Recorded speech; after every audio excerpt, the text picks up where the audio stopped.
আসসালামু আলাইকুম এভরিওয়ান, সবাইকে হচ্ছে আজকের সিকিউ সলভ ক্লাসে স্বাগতম। আজকে হচ্ছে আমরা কেমিস্ট্রি সেকেন্ড পেপার জৈব রসায়নের কিছু হচ্ছে সিকিউ সলভ করব, যেগুলো হচ্ছে বিগত বোর্ডের প্রশ্নে এসেছে। আচ্ছা, তো চলো শুরু করি। তো আমাদের এইখানে আজকে যে টপিকের সিকিউগুলো আমরা দেখব, সেই টপিকগুলো হচ্ছে যথাক্রমে সমানুতা, অ্যালকেন, অ্যালকিন, অ্যালকাইন ও হচ্ছে বেনজিন। তো এই সম্পর্কিত আমাদের হচ্ছে এখানে আমরা কিছু সিকিউ কোশ্চেন দেখতে পারতেছি, চলো এগুলো সলভ করি। আচ্ছা, সো এইখানে আমরা একটা উদ্দীপক দেখতে পারতেছি। তো উদ্দীপকে অনেক কিছু বলছে, আমরা অল্প অল্প করে এটা হচ্ছে ডেসক্রাইব করার চেষ্টা করি। তো আমাদের প্রথম যে কোশ্চেনটা আছে সেটা কি বলছে, এ থেকে বি উৎপাদনের বিক্রিয়া কৌশল ব্যাখ্যা করো। আচ্ছা, ঠিক আছে। সো আমাদের এখানে হচ্ছে এই পদার্থটা কি সেটা আগে আমাদের নির্ণয় করতে হবে। তো এখানে আমাদেরকে বলছে এ হচ্ছে একটা অ্যারোমেটিক যৌগ, যেখানে এন এর মান হচ্ছে 6। তাহলে আমরা হচ্ছে এখানে যদি এই 6টাকে বসাই, তাহলে এখানে পাই কত, C6H6। তো আমরা এই C6H6 এর সাথে পরিচিত, এটার নাম হচ্ছে আমাদের বেনজিন। আর আমরা জানি বেনজিন হচ্ছে একটি অ্যারোমেটিক যৌগ। তাহলে এখান থেকে আমরা বুঝতে পারলাম যে আমাদের এই যৌগটা অ্যাকচুয়ালি হচ্ছে বেনজিন। আমরা বেনজিনের সাথে হচ্ছে CH3Cl মিথাইল ক্লোরাইড আর হচ্ছে অনাদ্র অ্যালুমিনিয়াম উপস্থিতিতে বিক্রিয়া করাবো, করলে হচ্ছে বি যৌগটা পাবো। তো আমরা আপাত দৃষ্টিতে আমরা এখানে প্রোডাক্টটা কি পাবো সেটা আগে আমরা লিখে ফেলি। তাহলে এখানে আমাদের যেটা এই যৌগ সেটা আমরা পেলাম হচ্ছে বেনজিন। তো আমরা এখানে বেনজিনের চিত্রটা আঁকি।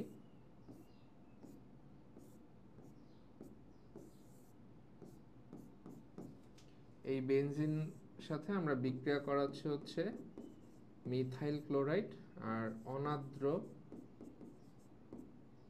অ্যালুমিনিয়াম ক্লোরাইডের উপস্থিতিতে।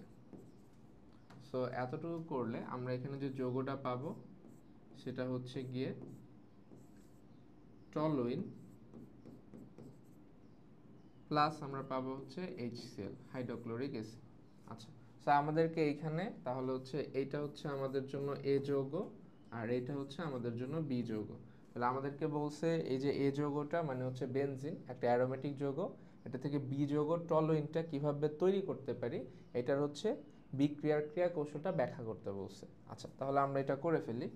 তো আমরা এইটার যে ক্রিয়া কৌশলটা এটা হচ্ছে 3টা স্টেপে হয়ে থাকে। তাহলে আমরা ওয়ান বাই ওয়ান দেখি। তাহলে আমরা এখানে লিখলাম, এখানে বেনজিন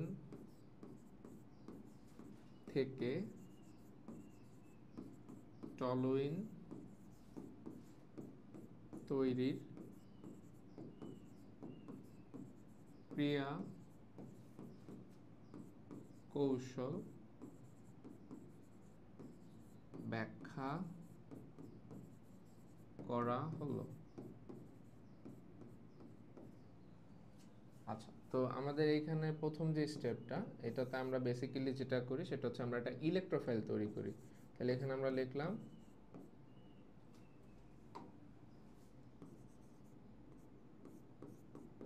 ইলেকট্রোফাইল তৈরি। আচ্ছা, এই উদ্দেশ্যে আমরা কার কার মধ্যে বিক্রিয়া করাবো, এখানে আমাদের যে যে অ্যালুমিনিয়াম ক্লোরাইড আছে, যেটাকে আমরা হচ্ছে লুইস অ্যাসিড বলতে পারি, এটার সাথে হচ্ছে মিথাইল ক্লোরাইডের বিক্রিয়া করাবো।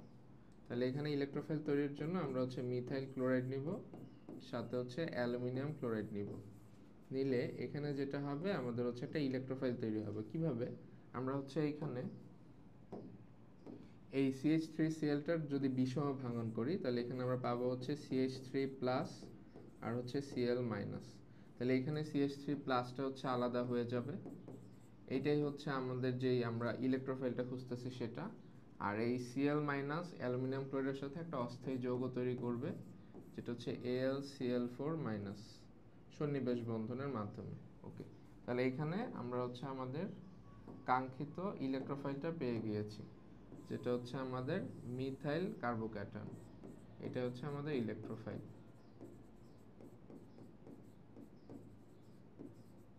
আচ্ছা, এটা হচ্ছে ফার্স্ট স্টেজ। তো আমরা হচ্ছে ইলেকট্রোফাইলটা পেলাম। সেকেন্ড স্টেজে আমরা যেটা করব সেটা হচ্ছে বেনজিনের সাথে ইলেকট্রোফাইলটার বিক্রিয়া করাবো। তাহলে এই স্টেজের নাম হচ্ছে গিয়ে কার্বনিয়াম আয়ন তৈরি।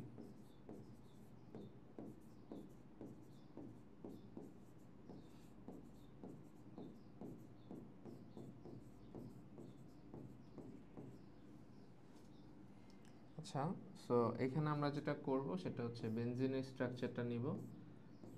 তো এখানে আমরা সবসময় চেষ্টা করব হচ্ছে বেনজিনের এই স্ট্রাকচারটা নিতে, মানে যে গোল্লা স্ট্রাকচার আছে ওইটা আমরা দিব না, এভাবে হচ্ছে দ্বিবন্ধন যে স্ট্রাকচারে বোঝানো হয় সেটা আমরা দিব। তো এটার সাথে আমরা কি করব, আমরা হচ্ছে এই যে যেটা আমরা ইলেকট্রোফাইল পেয়েছি তার হচ্ছে বিক্রিয়া করাবো।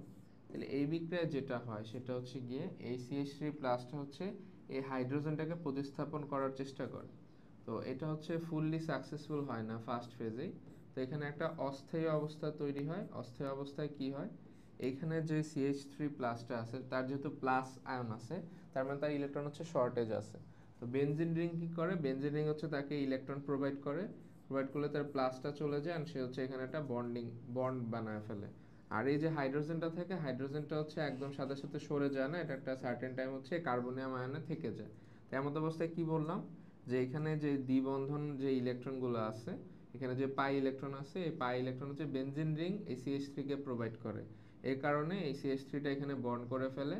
বাট মিনহোয়াইল যেহেতু এখানে দ্বিবন্ধন স্ট্রাকচারটা ভেঙে যায়, এর জন্য এটাকে হচ্ছে আমরা এভাবে হাফ হচ্ছে ডট ডট দিয়ে আমরা দেখাই, এটা হচ্ছে একটা অস্থায়ী অবস্থা তৈরি করে, এটা হচ্ছে অর্ধচন্দ্রাকৃতি একটা দ্বিবন্ধনের স্ট্রাকচার তৈরি করে। আর যেহেতু হচ্ছে বেনজিন রিং ইলেকট্রন দান করছে, এর জন্য এটাকে প্লাস সাইন দিয়ে দেখানো হয়। আচ্ছা, তাহলে এইটাই হচ্ছে আমাদের সেই অস্থায়ী কার্বনিয়াম আয়ন। আচ্ছা, থার্ড ফেজে যেটা করতে হবে সেটা হচ্ছে আমরা এখান থেকে এই যে হাইড্রোজেনটাকে এটা প্রোটন আকারে অপসারণ করিয়ে ফেলবো। তো এটাকে আমরা বলতে পারি হচ্ছে প্রোটন অপসারণ।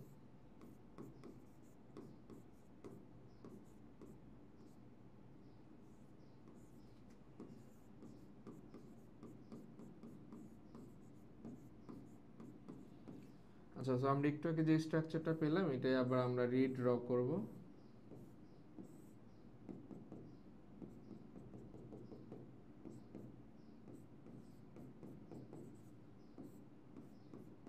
আর এটার সাথে হচ্ছে আমরা আরেকটা অংশের বিক্রিয়া করাবো। তো এটা কোনটা, এটা হচ্ছে এই যে এই অংশটা, ঠিক আছে। তো এখানে আমরা লিখলাম AlCl4 মাইনাস। ওকে, তো এখানে কি হবে, এখানে হচ্ছে এই যে হাইড্রোজেনটা আছে, এই হাইড্রোজেনটা হচ্ছে এখান থেকে H প্লাস আকারে বের হয়ে যাবে। ওকে, তো H প্লাস বলতে আমরা প্রোটন বুঝে থাকি। তাহলে এইটা যখন বের হয়ে যায়, এটা যেহেতু প্লাস আকারে বের হয়, তার মানে সে বের হওয়ার সময় ইলেকট্রন ত্যাগ করে। ত্যাগ করে কি করে, এই ইলেকট্রনটাই আবার হচ্ছে বেনজিন রিংয়ে রিটার্ন দিয়ে দেয়। বেনজিন রিংয়ে রিটার্ন দেওয়ার কারণে এখানে যে পাই বন্ধনের স্ট্রাকচারটা একটু আগে হচ্ছে অর্ধচন্দ্রাকৃতি ছিল, এটা হচ্ছে পূর্ণ শেপ পেয়ে যায়, ফলে এটা হচ্ছে ফুল গোল্লা হয়ে যায়। আর এখানে অবশিষ্ট থাকে হচ্ছে CH3, ফলে এটার স্ট্রাকচারটা হচ্ছে টলুইনে কনভার্ট হয়। আচ্ছা, তো এইখানে কি হয়, এখানে হচ্ছে এই যে H প্লাসটা আর এখান থেকে হচ্ছে Cl মাইনাস, এই H প্লাস Cl মাইনাস বিক্রিয়া করে হচ্ছে HCl তৈরি করে, আর এখানে হচ্ছে AlCl3টা থেকে যায়। তো এইভাবে হচ্ছে আমরা তিনটা স্টেপে আমরা বেনজিন থেকে হচ্ছে টলুইন বানাইতে পারি, অথবা আমাদের এখানে কোশ্চেনে যেটা বলেছিল সেটা হচ্ছে A যৌগ থেকে B যৌগ উৎপাদন করতে পারি। তো এভাবে আমরা হচ্ছে বেনজিন থেকে টলুইন তৈরি করে ফেলতে পারি। এটা হচ্ছে একটা ক্রিয়া কৌশল। আশা করি এটা বোঝা গেছে। আমরা পরবর্তী কোশ্চেনে আচ্ছা, এখন হচ্ছে আমরা ঘ নাম্বার কোশ্চেনটা দেখব। তো এখানে বলছে উদ্দীপকের বি যৌগ থেকে দুটি ভিন্ন উৎপাদ প্রাপ্তির যৌক্তিকতা মূল্যায়ন করো। তা আমাদের এখানে যে বি যৌগটা, এটা আমরা একটু আগে বের করে রাখছি, সেটা হচ্ছে যে আমাদের এখানে হচ্ছে টলুইন তৈরি হবে, ঠিক আছে। তো এখানে আমাদের বি যৌগটা হচ্ছে টলুইন।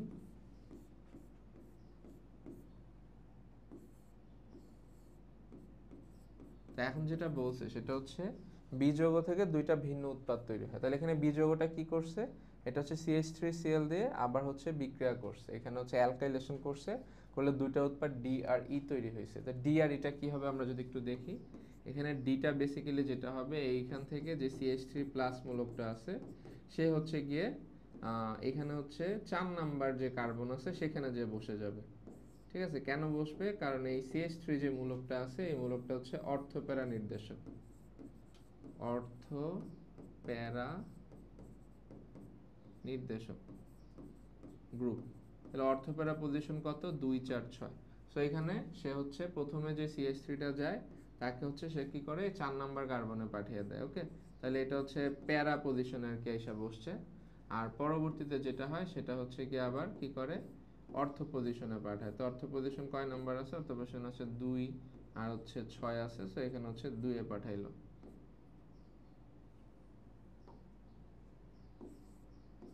তাহলে এখন এখানে কোশ্চেন এটাই করছে যে এখানে হচ্ছে এই যে টলুইনটা আছে তার যদি আমি আবার CH3Cl দিয়ে রিঅ্যাক্ট করাই, তাহলে এখানে হচ্ছে সে CH3 কে 4 নাম্বার আর 2 নাম্বারে কেন পাঠায়। তাহলে এখানে আমাকে এক্সপ্লেন করতে হবে যে CH3 যেটা আছে এই মূলকটা হচ্ছে অর্থপ্যারা নির্দেশক, এই কারণে এই টলুইনের সাথে ফার্দার CH3Cl অ্যাড করলে সে হচ্ছে প্যারা এবং হচ্ছে অর্থ পজিশনে CH3 কে পাঠায়।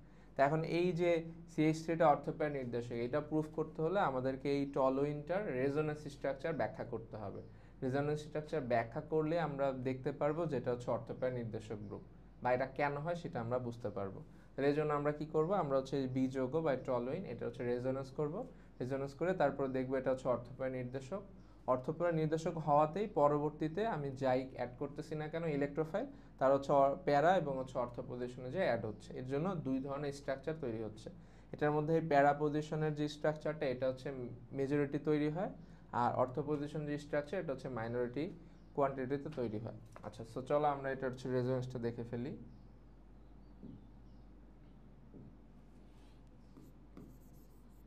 তাহলে আমরা এখানে কোশ্চেনে উত্তরে ফার্স্টে লিখে নিতে পারি, এখানে বি যৌগটি হচ্ছে,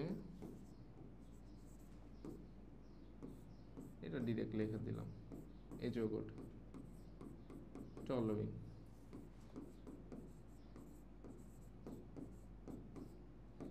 যার CH3 মূলক একটি অর্থপ্যারা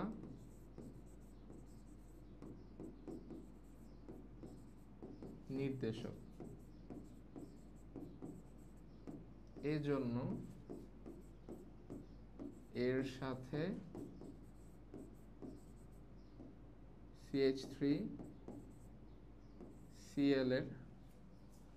CH3Cl দিলে অর্থ ও প্যারা উৎপাদ তৈরি হয়। তাহলে আমরা যেটা বুঝলাম যে আমাদের বি যৌগটা হচ্ছে টলুইন, এটার সাথে আমরা যদি এই CH3 যে গ্রুপটা আছে, যে এখানে যে CH3 গ্রুপ এটা হচ্ছে অর্থপ্যারা নির্দেশক গ্রুপ, এজন্য আমরা যদি হচ্ছে এখানে ফার্দার CH3Cl এটার সাথে অ্যাড করতে যাই, তাহলে ওই CH3 গুলো হচ্ছে বা ইলেকট্রোফাইল গুলো হচ্ছে অর্থ প্যারা উৎপাদ তৈরি করে। আচ্ছা, তো আমরা প্রথমে আবার হচ্ছে কি করব, রেজোনেন্সটা দেখে ফেলবো। তাহলে আমরা এখানে কি করব, টলুইনের জন্য রেজোনেন্স দেখব। তো রেজোনেন্সে সবসময় আমরা হচ্ছে এই যে বন্ধন যেভাবে দেয় এইভাবে আর কি দিয়ে এই চিত্র আঁকার চেষ্টা করব। তাহলে এখানে হচ্ছে আমরা প্রথমে টলুইন স্ট্রাকচারটা এঁকে ফেলি। আচ্ছা, তো এই স্ট্রাকচারে আমাদের হচ্ছে এই যে কার্বন আর হাইড্রোজেন আছে এটার মধ্যে তড়িৎচলতার পার্থক্য আছে। তো এখানে কার্বনের তড়িৎচলতা হাইড্রোজেন থেকে বেশি, এর জন্য এটা হচ্ছে নেগেটিভলি চার্জড হয়, এই পার্টটা হচ্ছে পজিটিভলি চার্জড হয়। ওকে, তো এখন এইটা যখন হচ্ছে নেগেটিভলি চার্জড হয়, এটা নেগেটিভলি চার্জড হওয়া মানে এখানে ইলেকট্রন বেশি হয়ে যায়, ইলেকট্রন ঘনত্ব বেশি হয়ে যায়। এর ঘনত্ব বেশি হলে সে কি করে, তার এই ইলেকট্রনটা হচ্ছে এইখানে দিয়ে দিয়ে এখানে একটা বন্ড তৈরি করার চেষ্টা করে। এখন এখানে যখন বন্ড করতে যায় তখন হচ্ছে এই পয়েন্টে যে কার্বন আছে তার হচ্ছে সমস্যা হয়। কি সমস্যা হয়, এখানে আমরা যদি একটু দেখি, এই কার্বনের অলরেডি 4টা হাত হচ্ছে অকুপাইড। কিভাবে, এই যে এইদিকে হচ্ছে তার একটা হাত অকুপাইড, এদিকে একটা হাত অকুপাইড, এই কার্বনের সাথে এখানে একটা হাত অকুপাইড, আর এই দ্বিবন্ধনে একটা হাত অকুপাইড। ওকে, তাহলে এখানে তার 4টা হাত অলরেডি অকুপাইড।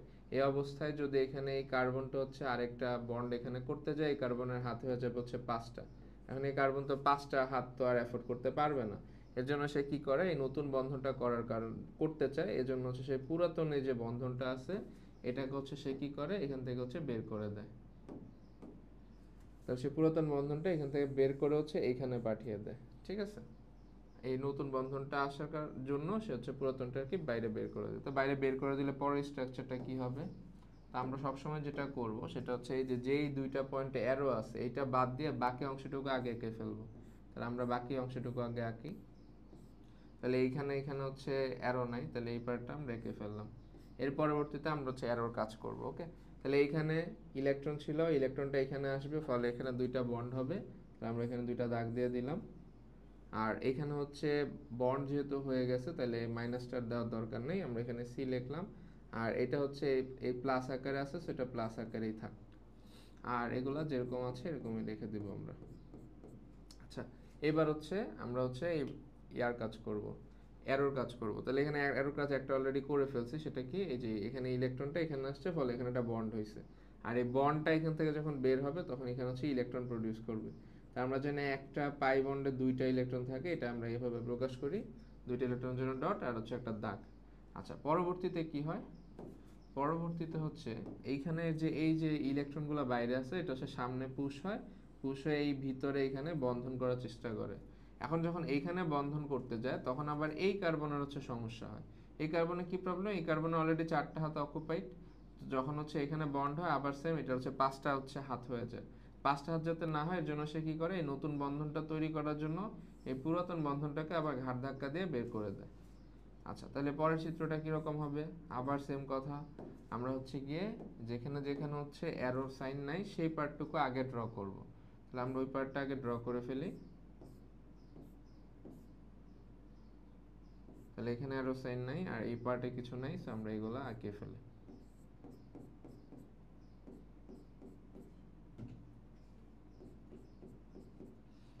আচ্ছা, সো এইবার হচ্ছে আমরা অ্যারোর কাজ করব। তো এখানে অ্যারোর কাজ কি হয়, এই যে ইলেকট্রন ভিতরে আসছে, তাহলে এটা হচ্ছে এখানে বন্ড বানায় ফেলবে। আর এখানে হচ্ছে বন্ড বাইরে আসছে, তাহলে এখানে আবার হচ্ছে ইলেকট্রন তৈরি করবে। ওকে, তো আবার সেম, এই যেটা আছে ইলেকট্রন, এটা হচ্ছে সামনে পুশ হবে, ফলে সে এখানে একটা বন্ড তৈরি করতে যাবে। এই বন্ড তৈরি করতে আবার হচ্ছে এই কার্বনের সমস্যা, এই কার্বন অলরেডি 4টা হাত অকুপাইড, এখানে বন্ড হলে তার হাতে হয়ে যাবে 5টার জন্য সে কি করে, পুরাতন বন্ডটাকে আবার ঘাট ধাক্কা দিয়ে বাইরে বের করে দেয়। আচ্ছা, আবার আমরা পরের চিত্রটা এঁকে ফেলি। তো এখানে আবার সেম কথা, যেখানে হচ্ছে অ্যারো নাই ওই পার্টটা আমরা আগে এঁকে ফেলবো।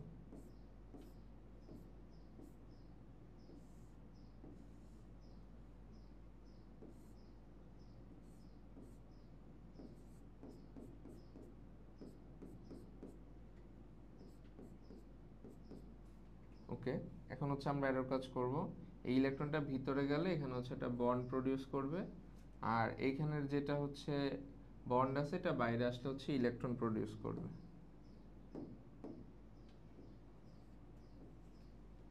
আবার সেম, এখানে যে ইলেকট্রনটা তো বাইরে আসছে এটা হচ্ছে ভিতরে এখানে বন্ড আকারে যেতে চাবে, এখানে বন্ড আকারে যেতে চাইলে তখন আবার এই কার্বনের সমস্যা, এই কার্বনের হাতে হয়ে যাবে 5টা, এর জন্য সে কি করে, এই যে তার ইলেকট্রন বন্ড আছে এই বন্ডটাকে আবার এখানে পাঠিয়ে দেয়।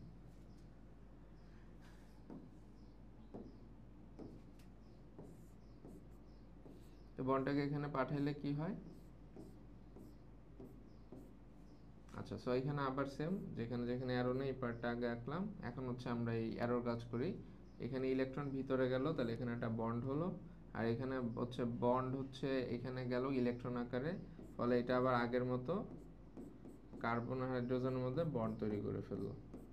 তাহলে আলটিমেটলি এই স্ট্রাকচারটা হচ্ছে একদম প্রথমটার মতো হয়ে গেল। ঠিক আছে, তো এইখানে আমাদের হচ্ছে এই প্রত্যেকটা স্ট্রাকচার একটা থেকে আরেকটা যে নতুন করে হচ্ছে, এই স্ট্রাকচারটা হচ্ছে হোল রেজোনেন্স কাঠামো।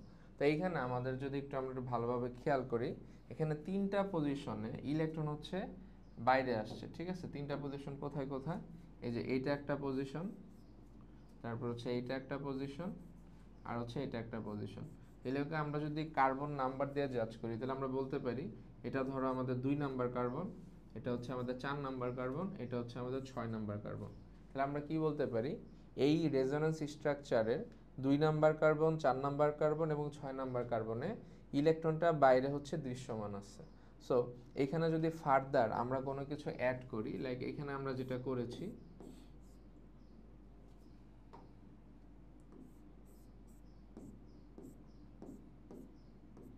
এখানে আমরা যে টলোইন স্ট্রাকচারের সাথে আবার হচ্ছে ওই যে CH3Cl দিয়েছিলাম, এখান থেকে আমাদের CH3 প্লাসটারকে ইলেকট্রোফাইল হিসেবে আসবে। ঠিক আছে, তাহলে এই ইলেকট্রোফাইলটা কোথায় যে অ্যাড হবে, এটা যেহেতু প্লাস চার্জে, সে খুঁজবে হচ্ছে ইলেকট্রন, কোথায় ইলেকট্রন বেশি আছে।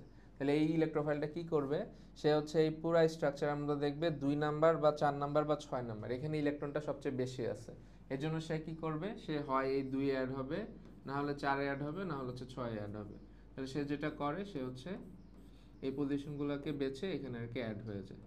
তাহলে সে হচ্ছে কি করে, সে হচ্ছে যে 4 নাম্বার পজিশনে এসে অ্যাড হয়ে যায়। ঠিক আছে, তো ইলেকট্রোফাইলগুলো তাহলে কি করে, যেখানে যেখানে ইলেকট্রন ঘনত্ব বেশি সেখানে অ্যাড হয়। তাহলে হয় 4 অ্যাড হবে, নাহলে ধরো আরেকটা যদি আমরা চিন্তা করি, ওটা হচ্ছে আমাদের 2 অ্যাড হবে।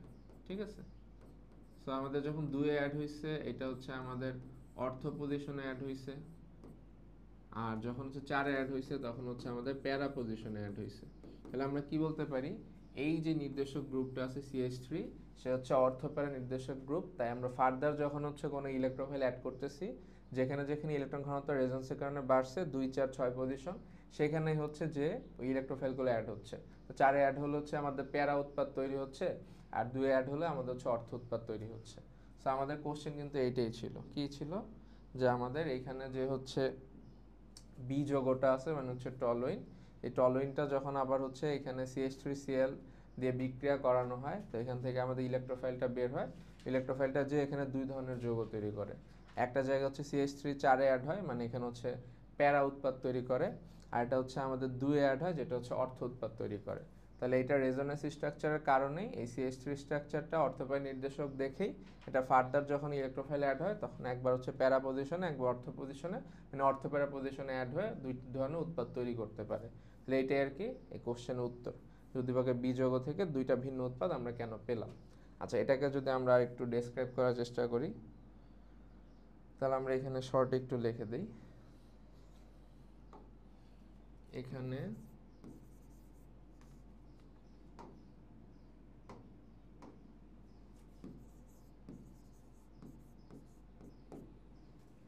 উল্লেখিত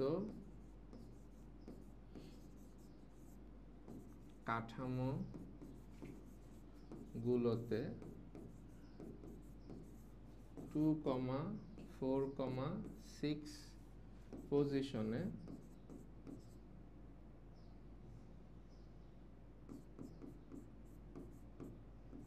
ইলেকট্রন ঘনত্ব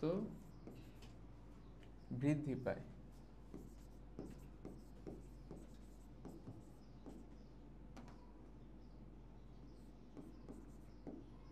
ফলে বাইরে থেকে ইলেকট্রোফাইল এসে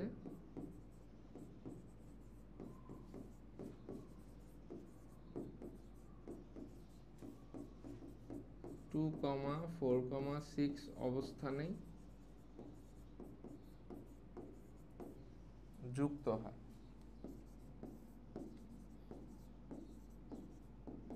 যা CH3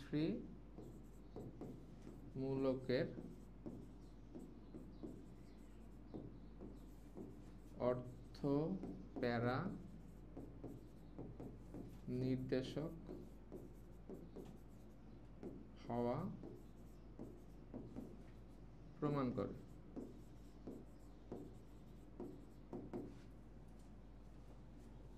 এজন্য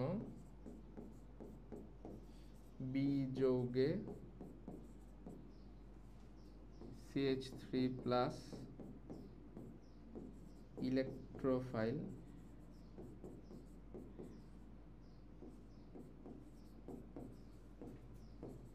যুক্ত করলে তা যথাক্রমে 4 নং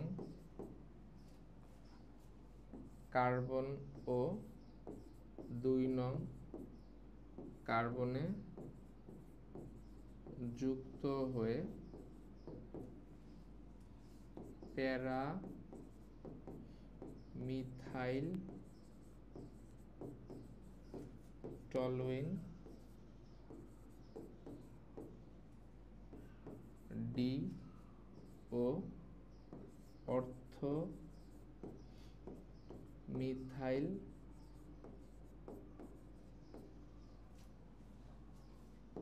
টলুইন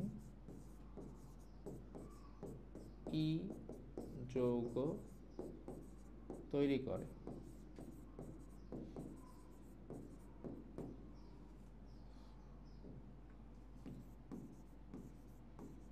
বিক্রিয়া নিম্নরূপ।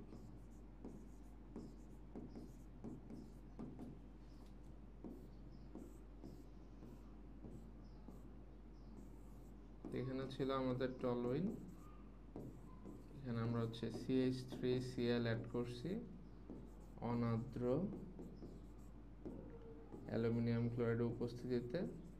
তাহলে এখানে CH3টা একবার হচ্ছে 4 নাম্বার কার্বনে অ্যাড হইল,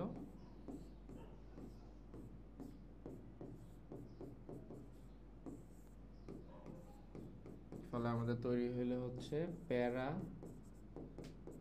মিথাইল টলুইন।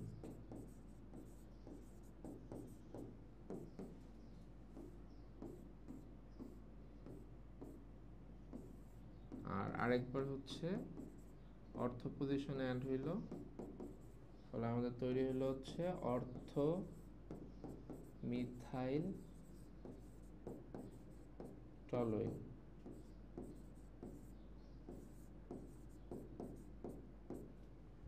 তাহলে এটা হচ্ছে আমাদের ডি যৌগ, এটা হচ্ছে আমাদের ই যৌগ, আর এটা হচ্ছে আমাদের বি যৌগ।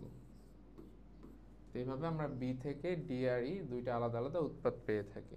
অ্যান্ড এখানে হচ্ছে যেটা হচ্ছে প্যারামিথাইল টলুইন, এটা হচ্ছে আমাদের মেজর প্রোডাক্ট,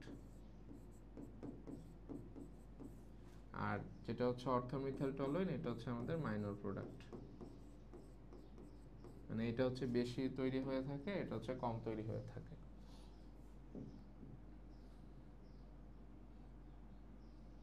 আচ্ছা, তাহলে আশা করি আমরা হচ্ছে এটা কিভাবে হইছে বুঝতে পারছি। আমরা তাহলে নেক্সট সিকিউতে চলে যাই। আচ্ছা, তো আমাদের এই কোশ্চেনে যেটা বলছে সেটা হচ্ছে এ হচ্ছে একটা যৌগ যেটা হচ্ছে 2 কার্বনের একটা অ্যালকাইন। তো আমরা জানি অ্যালকাইন হচ্ছে ত্রিবন্ধন হয়, তো 2 কার্বনের একটা অ্যালকাইন যদি আমরা লিখতে চাই সেটা হচ্ছে CH ট্রিপল বন্ড CH। তো এই CH ট্রিপল বন্ড CH হচ্ছে লোহার উপস্থিতিতে 450 ডিগ্রি সেলসিয়াস তাপমাত্রায় বিক্রিয়া করে বি পদার্থ তৈরি করে। আচ্ছা, দেন এটা আবার হচ্ছে সি পদার্থ তৈরি করে। আচ্ছা, আমরা প্রথমে গ নাম্বারটা সলভ করে ফেলি। এখানে বলছে এ যৌগে কার্বনের কি হাইব্রিডাইজেশন ঘটে এবং কেন ঘটে ব্যাখ্যা করতে। তো এখানে আমাদের যে এ পদার্থটা আছে, এই পদার্থের নাম হচ্ছে আমাদের ইথাইন, 2 কার্বন বিশিষ্ট অ্যালকাইন যেটার নাম হচ্ছে ইথাইন। তো আমাদের ইথাইনের সংকরণ বা হাইব্রিডাইজেশন ব্যাখ্যা করতে বলছে। তো আমরা এখানে লিখতে পারি ইথাইনে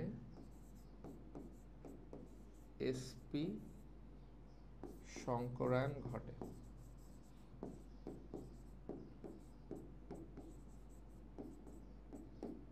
আচ্ছা, সো sp সংকরণটা কিভাবে হয় সেটা আমরা এক্সপ্লেন করি। তাহলে এখানে আমাদের যে কার্বন থাকে, কার্বনের হচ্ছে বেসিক্যালি সংকরায়ন হয়। তাহলে আমরা কার্বনের প্রথমে ইলেকট্রন বিন্যাস করে ফেলি। এটা হচ্ছে 1s2 2s2 2px1 2py1। তো আমরা জানি যে আমাদের সংকরায়নে যে কেন্দ্রীয় পরমাণুটা থাকে বা যার সংকরায়ন হয় তারকে হচ্ছে উত্তেজিত করতে হয়। তা আমরা যেটা এটা উত্তেজিত বিন্যাস করি তাহলে যেটা হবে এই 2s থেকে একটা ইলেকট্রন এখানে যে ফাঁকা অরবিটাল আছে 2pz সেটার মধ্যে চলে যাবে। তাহলে এটা হয়ে যাবে 2s1, এটা হচ্ছে 2px1, এটা 2py1, এটা হয়ে যাবে হচ্ছে 2pz1। তাহলে একটু আগে 2pz হচ্ছে শূন্য ছিল, এখান থেকে একটা ইলেকট্রন হচ্ছে এখানে চলে গিয়েছে। তাহলে এটা হচ্ছে কার্বনের শেষ স্তর হয়ে গেল। এই শেষ স্তরে হচ্ছে আমাদের এতটুকু অংশ, একটা s অরবিটাল আছে আর হচ্ছে 3টা p অরবিটাল আছে। আচ্ছা, এখানে আমরা আরেকটা জিনিস যদি খেয়াল করি সেটা হচ্ছে গিয়ে আমাদের এখানে হচ্ছে 3টা বন্ড থাকে ইথাইনে, ঠিক আছে? তো যেখানে 3টা বন্ধন থাকে এখানে আমরা জানি এখানে একটা হচ্ছে সিগমা বন্ধন হয় আর বাকি দুইটা হচ্ছে আমাদের পাই বন্ধন হয়। ওকে, সো আমরা পাই বন্ধন করার জন্য এই জিনিসটা জানি, সেটা হচ্ছে পাই বন্ধন হয় হচ্ছে অসংকরিত অরবিটালে, সংকরিত অরবিটালে কিন্তু পাই বন্ধন হয় না। তো এজন্য পাই বন্ধন করার জন্য আমরা যেটা করব সেখানে হচ্ছে এখানে 2টা অরবিটালকে আমরা অসংকরিত রেখে দিব, মানে এদের সংকরণ করাবো না। তাহলে কোন 2টা অরবিটালকে অসংকরিত রাখবো? সবসময় হচ্ছে শেষের দিকের গুলো হচ্ছে অসংকরিত রাখতে হয়। তাহলে এখানে দুইটা অরবিটাল হচ্ছে অসংকৃত থাকবে, কোন দুইটা? এই যে এই দুইটা, এই দুইটাকে আমরা হচ্ছে অসংকরিত রাখবো। তাহলে এখানে আমাদের সংকরণ হবে হচ্ছে শুধুমাত্র এই 2s অরবিটাল আর হচ্ছে 2px অরবিটাল। সো আমরা এখানে চিত্রটা যদি আঁকি শেষ স্তরে, এখানে আমরা একটা s অরবিটাল নিলাম যেটা হচ্ছে 2s অরবিটাল, এখানে একটা ইলেকট্রন আছে, আর এখানে হচ্ছে আমরা তিনটা অরবিটাল রাখলাম, 2px, 2py আর হচ্ছে 2pz। সো এটা প্রত্যেকটার মধ্যে একটা করে ইলেকট্রন আছে। তো এটা আমরা ধরলাম 2px অরবিটাল। যেহেতু 2py আর হচ্ছে 2pz এর সংকরণ হবে না, তো এটা সেপারেট করার জন্য বা আলাদা করার জন্য আমরা এখানে একটু দাগ টেনে দিতে পারি।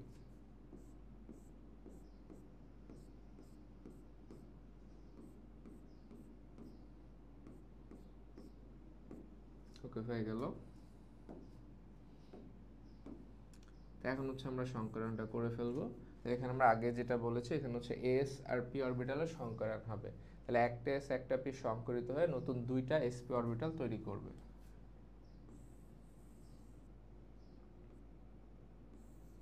তাহলে আমরা নতুন দুইটা sp অরবিটাল এঁকে ফেললাম। তো এই দুইটা তো নতুন অরবিটাল হলো, যাদের ইলেকট্রন হচ্ছে একটা একটা থাকবে, যেহেতু এখানে একটা একটা ইলেকট্রন আছে। আর এই দুইটা কিন্তু সংকরণ করে নাই, তাহলে এই চিত্রটা আগেও যেমন পরেও তেমনই হবে।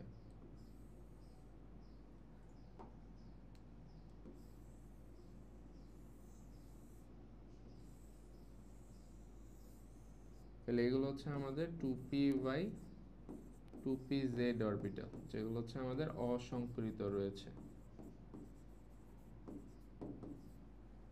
এটাকে সেপারেট করার জন্য আমরা আবার হচ্ছে এরকম দাগ দিয়ে দিলাম।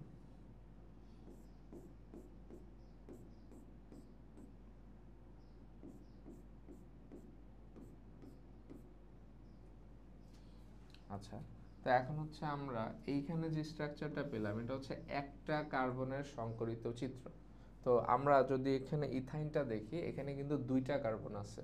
তাহলে আমরা যদি আরেকটা কার্বনের সংকরিত চিত্র বিবেচনা করি, এটাও কিন্তু দেখতে হুবহু এরকমই হবে, ঠিক আছে? তাহলে আমরা দুইটা কার্বনকে যদি পাশাপাশি দেই, তাহলে চিত্রটা কেমন হবে? তো আমরা প্রথমে একটা কার্বনের জন্য চিত্রটাকে এঁকে নেই।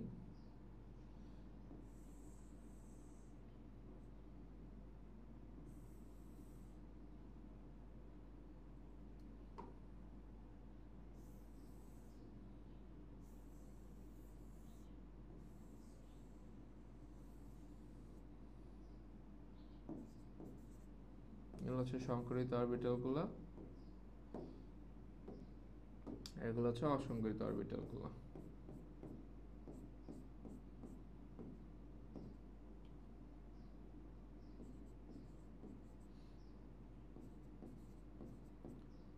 তো সেম একটা চিত্র আমরা এই পাশে আবার রাখলাম।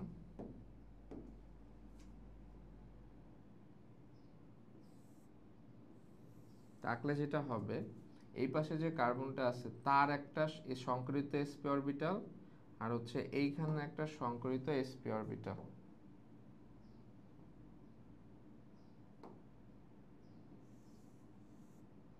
এই দুইটা হচ্ছে মুখোমুখি পড়ে যাবে। ওকে, তো মুখোমুখি পড়লে এখানে কি বন্ধন হবে? এখানে আমরা জানি মুখোমুখি অরবিটাল বলে সিগমা বন্ধন হয়।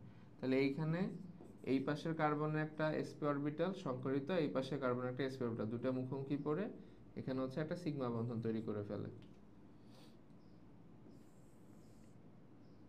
এটাও sp।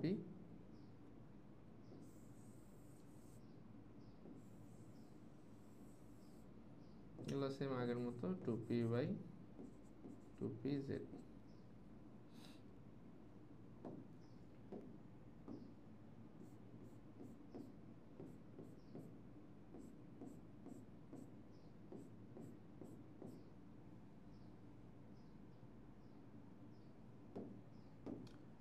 তো এই অবস্থাতে আমাদের হচ্ছে এখানে তাহলে একটা সিগমা বন্ধন হইলো।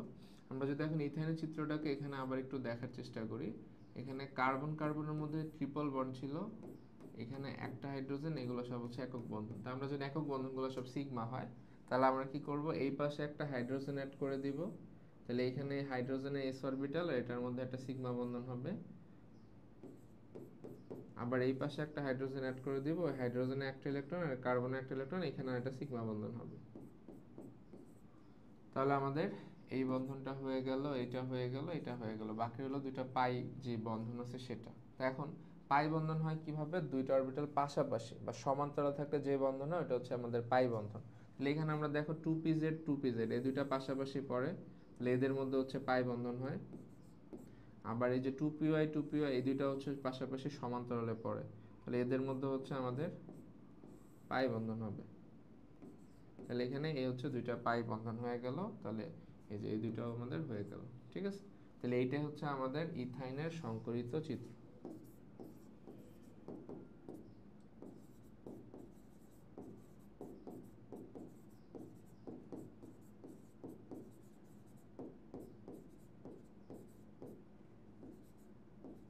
আচ্ছা, তাহলে এই ইথাইনের সংকরায়নে আমরা যেটা দেখতে পারলাম যে এখানে হচ্ছে ইথাইনে sp সংকরণ হয়।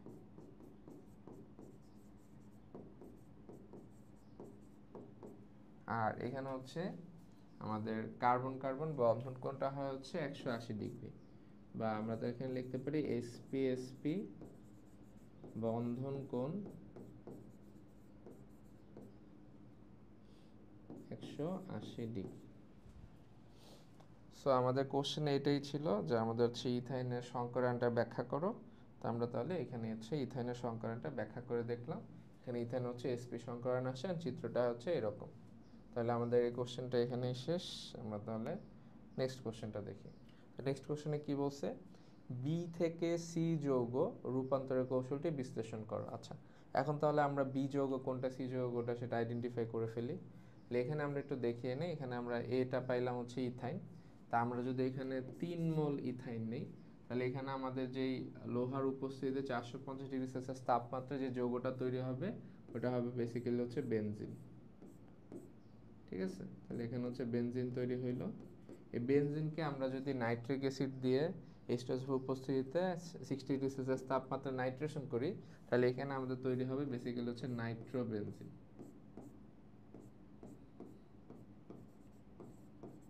এখানে নাইট্রোবেনজিন আর হচ্ছে পানি তৈরি হবে।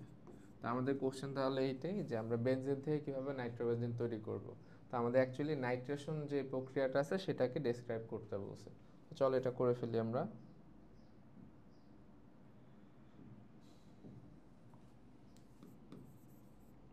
তাহলে আমরা বললাম এখানে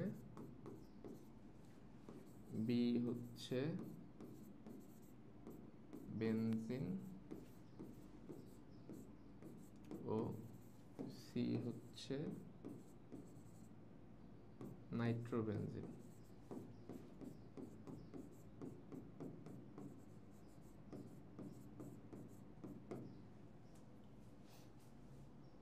তো আমরা হচ্ছে এখানে নাইট্রেশন করব, কার, বেনজিনে নাইট্রেশন করব। তাহলে আমরা এটা ব্যাখ্যাটা করে ফেলি। আমরা এর আগে হচ্ছে আমরা টলুইন তৈরি করছি, এখানে হচ্ছে নাইট্রোবেনজিন তৈরি করব, প্রসেসটা হুবহু সেম। তাহলে আমরা এখানে লিখলাম বেনজিন থেকে বা বেনজিনের নাইট্রেশন। তো এখানে ফার্স্ট স্টেপ আবার সেম, আমরা প্রথম হচ্ছে ইলেকট্রোফাইল তৈরি করব বা ইলেকট্রোফিলিক বিকারক বানাবো।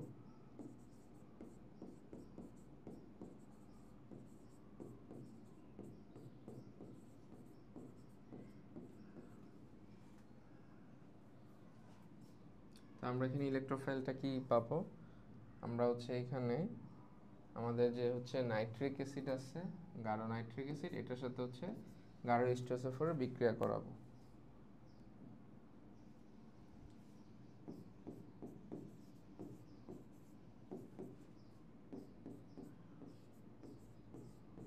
এটার বিক্রিয়া করালে আমাদের হচ্ছে এখানে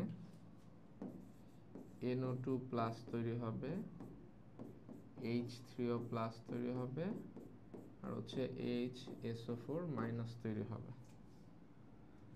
ওকে, সো এটা হচ্ছে আমাদের এখানে তাহলে এই যে NO2 প্লাস যেটা, এটা হচ্ছে আমাদের যে রিকোয়ার্ড ইলেকট্রোফাইল সেটা।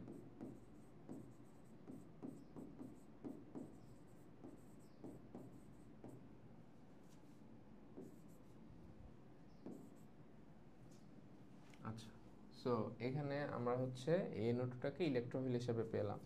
এখন হচ্ছে আমরা পরবর্তীতে যেটা করব সেটা হচ্ছে কি আমরা এখানে কার্বনিয়াম আয়ন তৈরি করব।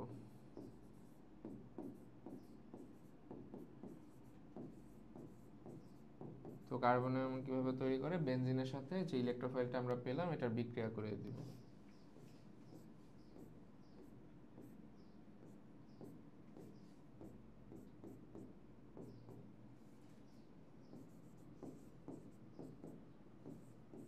তাহলে এখানে এটা ইলেকট্রোফাইল, এটা হচ্ছে আমাদের বেনজিনের সাথে যখন বিক্রিয়া করতে যাবে তখন বেনজিন রিং এর এই যে দ্বি বন্ধনের যে ইলেকট্রন আছে সঞ্চরণশীল পাই ইলেকট্রন, এইখান থেকে হচ্ছে NO2 কে ইলেকট্রন দিবে, দিলে হচ্ছে এখানে NO2 টা বন্ড করে ফেলবে, বাট হাইড্রোজেনটা ইমিডিয়েটলি বের হবে না, এটা এখানে থেকে যাবে। তো যেহেতু বেনজিন রিং ইলেকট্রন দিয়েছে এর জন্য এখানে দ্বিবন্ধন স্ট্রাকচারটা ভেঙে যায়, এটা বোঝানোর জন্য আমরা এখানে হচ্ছে ডট ডট দিয়ে অর্ধচন্দ্রাকৃতি প্লাস দিই। প্লাস দেওয়া মানে হচ্ছে এখানে এই বেনজিন রিং হচ্ছে ইলেকট্রন দান করেছে এর জন্য প্লাস দেওয়া হয়েছে, আর পুরো রিং স্ট্রাকচারটা ভেঙে গেছে এর জন্য এটাকে অর্ধচন্দ্রাকৃতি দেখানো হয়েছে। তাহলে এই আয়নটা হচ্ছে আমাদের কার্বনিয়াম আয়ন। পরবর্তীতে আমরা কি করব, এই কার্বনিয়াম আয়ন থেকে এই হাইড্রোজেনটাকে প্রোটন আকারে হচ্ছে অপসারিত করে ফেলবো। তাহলে 3 নাম্বার স্টেপ আমরা বলতে পারি সেটা হচ্ছে কি প্রোটন অপসারণ।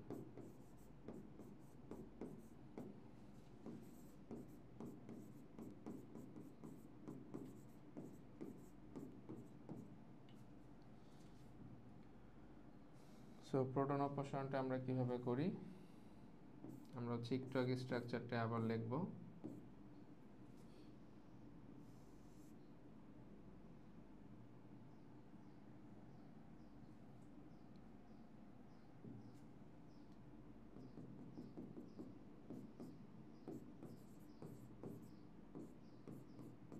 আর এখানে হচ্ছে আমাদের শুরুতে যে HSO4- পেয়েছিলাম ইলেকট্রোফিলের সাথে, ওইটা অ্যাড করে দিব। তাহলে এখানে এইটা হচ্ছে আমাদের H প্লাস আকারে বের হবে। তো প্লাস আকারে বের হওয়া মানে সে হচ্ছে বেনজিন রিংকে ইলেকট্রন দিয়ে যাবে, ফলে বেনজিন রিংটা আগের মতো হচ্ছে কমপ্লিট হয়ে যাবে।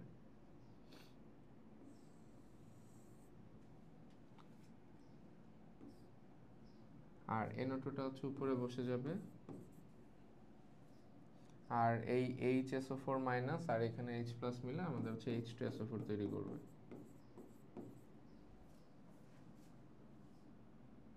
আচ্ছা, এটাকেও আমরা হচ্ছে রিং স্ট্রাকচার দিয়ে দিই।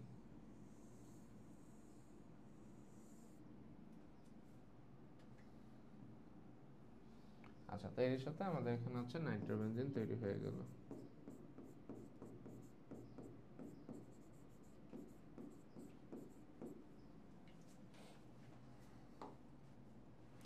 তাহলে আমাদের এখানে বি থেকে সি যৌগে রূপান্তর হয়ে গেল, মানে বেনজিন থেকে নাইট্রোবেনজিন তৈরি হয়ে গেল।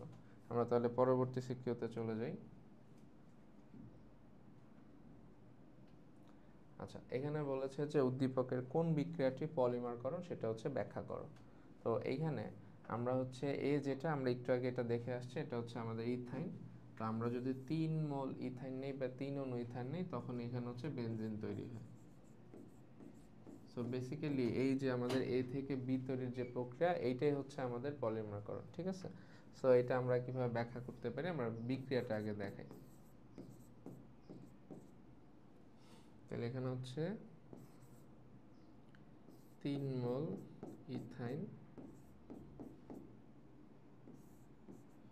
Fe এর উপস্থিতিতে 400 ডিগ্রি সেলসিয়াস তাপমাত্রায় বিক্রিয়া করে আমাদের হচ্ছে বেনজিন তৈরি করে।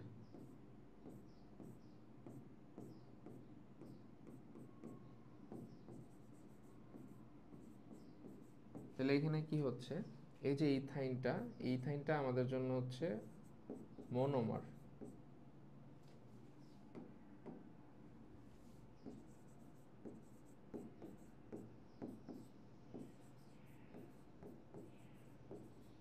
3 অণু মনোমার একসাথে হয়ে একটা যৌগ তৈরি করছে, তাহলে বেনজিনটা হচ্ছে পলিমার। তা আমরা পলিমারকরণ বিক্রিয়া কি শিখছি, যে অনেকগুলো মনোমার একসাথে যুক্ত হয়ে পলিমার তৈরি করে। তাহলে এখানে হচ্ছে ইথাইনটা মনোমার হিসেবে অ্যাক্ট করে, 3টা ইথাইনের মনোমার যুক্ত হয়ে হচ্ছে আমাদের বেনজিনের পলিমার তৈরি করে। তাহলে এই যে এ থেকে বি তৈরির যে বিক্রিয়াটা, এইটাই হচ্ছে আমাদের অ্যাকচুয়ালি পলিমারকরণ বিক্রিয়া, যেখানে প্রভাবক হিসাবে হচ্ছে Fe ইউজ হয় আর তাপমাত্রা হিসাবে হচ্ছে 400°C ব্যবহার করা হয়। আচ্ছা, সো এই বিক্রিয়াটাকে আমরা যদি একটু সুন্দর করে দেখাই তাহলে এটা কেমন দেখাবে?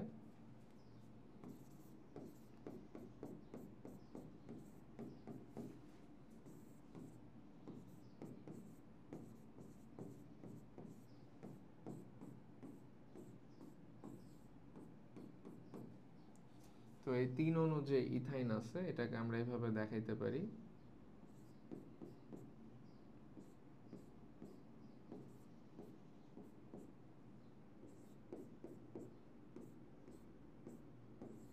তিন অণু ইথেনকে আমরা এভাবে সাজিয়ে দিব। তারপর হচ্ছে এখানে Fe আর টেম্পারেচার হচ্ছে 400°C। তো এখানে হচ্ছে এই যে 3টা বন্ড, এখান থেকে একটা বন্ড হচ্ছে এখানে চলে আসে, এখানে 3টা বন্ড থেকে একটা এখানে চলে আসে, এখানে 3টা থেকে একটা এখানে চলে আসে। পরবর্তীতে এখানে স্ট্রাকচারটা কেমন হয়? CH 3টা বন্ডের জায়গায় 2টা বন্ড হয়ে যায়, ডবল বন্ড CH। আর এইটা যখন এখানে চলে আসে তখন এখানে একটা বন্ড হয়ে যায়, আবার CH ডবল বন্ড CH হয়ে যায়। কারণ কি যে এখান থেকে একটা বন্ড এখানে চলে গেছে। তাহলে এখানে আমরা আরেকটা দাগ দিয়ে দিতে পারি, এখানেও সেম CH, এখান থেকে একটা বন্ড এখানে যাওয়াতে এখানে আবার 2টা বন্ড হয়ে যায়, আর এখানে একটা বন্ড হয়ে যায়, ফলে আমাদের হচ্ছে বেনজিন তৈরি হয়ে যায়। তাহলে আমরা বুঝতে পারলাম যে কিভাবে হচ্ছে আমাদের ইথাইনের মনোমারগুলো অ্যাড হয়ে হচ্ছে বেনজিনে একটা পলিমার তৈরি করে। আচ্ছা, পরবর্তী কোশ্চেনে কি বলছে? বি এবং সি এর মধ্যে ইলেকট্রন আকর্ষণের প্রতিস্থাপন বিক্রিয়ায় কোনটি অধিক সক্রিয় বিশ্লেষণ করো। আচ্ছা, তাহলে বিটা হচ্ছে আমাদের বেনজিন, সিটা কি? তা আমরা হচ্ছে এখানে বেনজিনের সাথে আমরা যদি CH3Cl দিই তাহলে এখানে CH3টা এসে হাইড্রোজেনকে রিপ্লেস করে হচ্ছে আমাদের এখানে টলুইন তৈরি করে। তাহলে সিটা হচ্ছে আমাদের অ্যাকচুয়ালি টলুইন আর বিটা হচ্ছে বেনজিন। তা আমাদের কোশ্চেন বলছে যে ইলেকট্রন আকর্ষণ প্রতিস্থাপন বিক্রিয়া, মানে এইগুলোর সাথে আমরা যদি ইলেকট্রোফাইল যুক্ত করতে যাই তখন আমাদের যে প্রতিস্থাপনটা হয় ওই ইলেকট্রন আকর্ষণ প্রতিস্থাপন বিক্রিয়ায় কোনটা হচ্ছে বেশি হচ্ছে রিঅ্যাক্টিভ হবে বা কোনটা বেশি সক্রিয় হবে। আচ্ছা, সো এটা আমরা ব্যাখ্যা করতে পারি কিভাবে? রেজোন্যান্স কাঠামোর মাধ্যমে। আমাদের এই যে CH3 যে গ্রুপটা আছে এটা হচ্ছে আমাদের অর্থোপ্যার নির্দেশক গ্রুপ। এই কারণে এই টলুইন স্ট্রাকচারটা হচ্ছে অর্থোপ্যারা পজিশনে হচ্ছে ইলেকট্রন ঘনত্বটাকে বাড়ায় ফেলে। এর জন্য এটার হচ্ছে ইলেকট্রন আকর্ষী বিক্রিয়কের সাথে সক্রিয়তাটা বেড়ে যায়। তাহলে এখানে বি এবং সি এর মধ্যে সি এর সক্রিয়তা বি থেকে হচ্ছে বেশি হয় কখন? ইলেকট্রন আকর্ষী প্রতিস্থাপন বিক্রিয়ার ক্ষেত্রে। তাহলে এইটার জন্য আমাদের হচ্ছে এই যে যেটা হচ্ছে টলুইন আছে এটা হচ্ছে রেজোনেন্স কাঠামোটা ব্যাখ্যা করতে হবে। ওকে, তো আমরা এইটার রেজোনেন্স কাঠামোটা অলরেডি ব্যাখ্যা করে আসছি। কোথায় ব্যাখ্যা করেছি আমরা একটু দেখে ফেলি।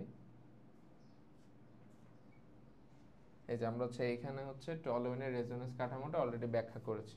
ঠিক আছে, এইখানে আমরা যা করেছি ওখানে সেম জিনিসই করব। এই জন্য এইটার রেজোনেন্স কাঠামোটা আমরা দেখাবো না, আমরা জাস্ট হচ্ছে এই স্ট্রাকচারটাই আবার এখানে এঁকে দিব। তাহলে আমরা জাস্ট মেইন ব্যাখ্যাটা বলে দিই।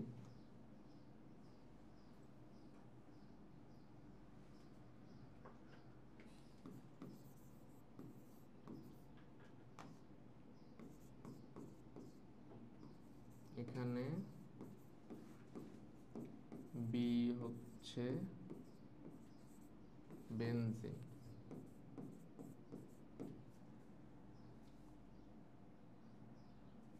ও সি হচ্ছে টলুইন।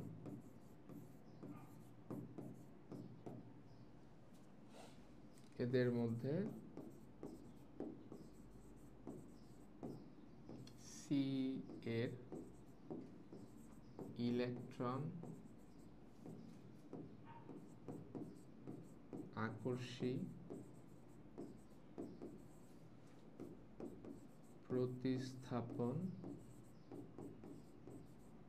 বিক্রিয়ায়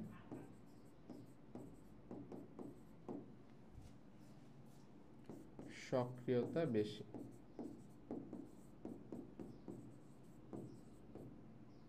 আচ্ছা, আমরা বিক্রিয়াটা আবার এখানে একটু লিখে ফেলি।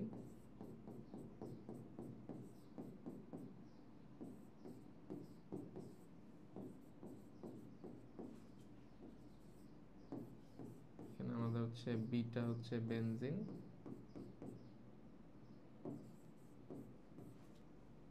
এটা হচ্ছে আমাদের CH3Cl এর সাথে অনাদ্র অ্যালুমিনিয়াম হাইড্রোক্সাইডের উপস্থিতিতে বিক্রিয়া করে পরে আমাদের হচ্ছে একটা সি যৌগ দেয়, যেটা হচ্ছে বেসিক্যালি টলুইন আর হচ্ছে HCl তৈরি করে।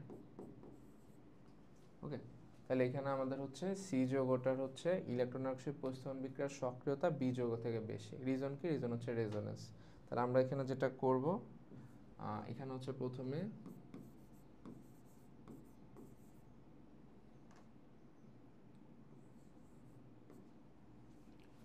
টলুইনের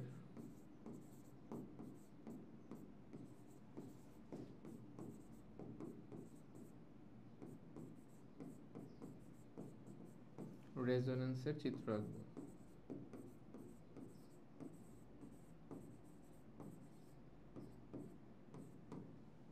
আচ্ছা, তাহলে আমরা চিত্রটা ফটাফট এঁকে ফেলি, যেহেতু আমরা আগে বুঝে আসছি, তাহলে এখানে আর আমরা কিছু বলবো না।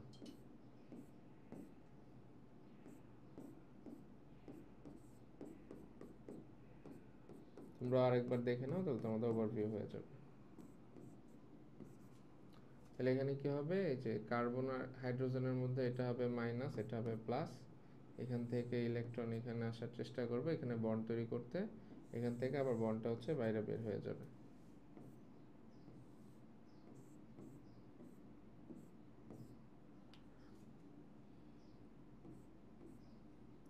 তাহলে এখানে হচ্ছে দুইটা বন্ড,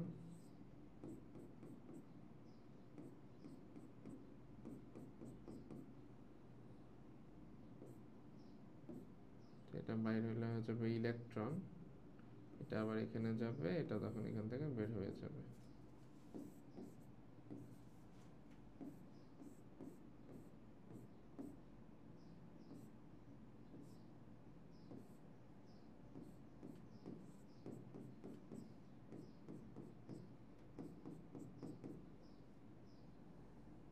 এখানে বন্ড বের হলে হবে ইলেকট্রন, আর এখানে ইলেকট্রন ভিতরে গেলে হয়ে যাবে বন্ড। এখানে আবার হচ্ছে ইলেকট্রনটা ভিতরে যাবে বন্ড হওয়ার জন্য, তখন এই বন্ডটা আবার এখান থেকে বের হয়ে যাবে।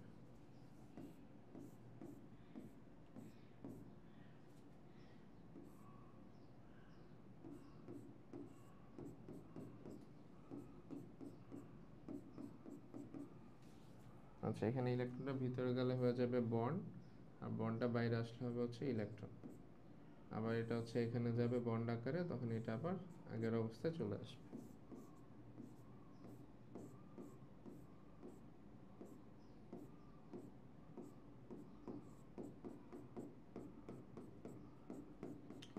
ফলে এখানে যেটা হবে সেটা হচ্ছে গিয়ে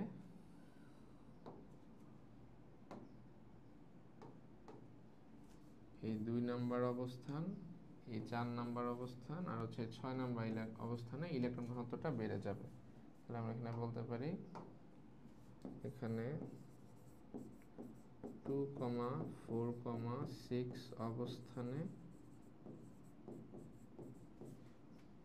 ইলেকট্রন ঘনত্ব বেড়ে যায়, যা বেনজিন বলয়কে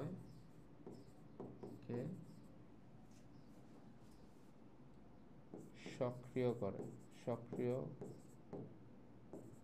করে ফলে ইলেকট্রোফিলিক প্রতিস্থাপন বিক্রিয়ায় এই কাঠামোর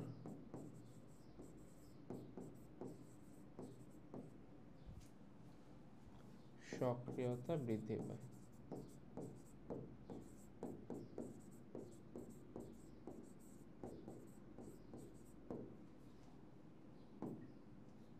তাই বি বেনজিন থেকে সি টলুইনের সক্রিয়তা বেশি।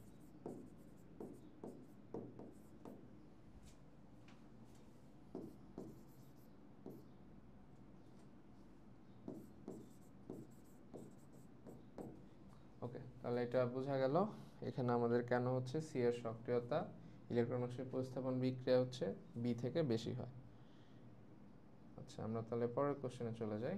তো এখানে বলছে হচ্ছে এ থেকে কিভাবে একটি অ্যারোমেটিক যৌগ প্রস্তুত করবে বর্ণনা করো। আচ্ছা, সো এখানে আমাদের এ কি বি কে এটাকে একটু বুঝতে হবে।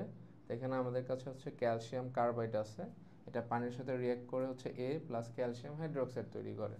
তাহলে এখানে আমরা প্রথম বিক্রিয়াটা একটু দেখে ফেলি। ক্যালসিয়াম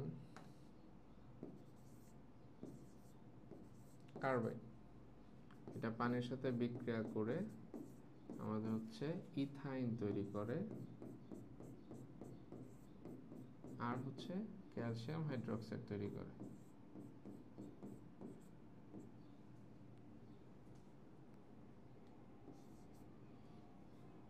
ওকে, সো এইখানে আমাদের এই যে ইথাইনটা তৈরি হইলো, ইথাইনটাই হচ্ছে আমাদের এই পদার্থ। ওকে, তাহলে এই ইথাইন থেকে আমরা একটা অ্যারোমেটিক যৌগ তৈরি করব। তাহলে ইথাইন থেকে কি অ্যারোমেটিক যৌগ বানানো যায়? ইথাইন থেকে আমরা হচ্ছে বেনজিন বানাইতে পারি। ঠিক আছে, আমরা বলতে পারি এখানে এ পদার্থ হচ্ছে ইথাইন। আমরা ইথাইনের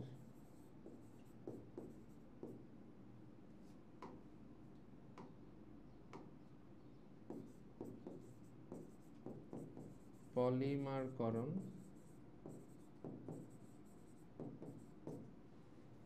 বিক্রিয়ার মাধ্যমে বেনজিন অ্যারোমেটিক যৌগ তৈরি করতে পারি।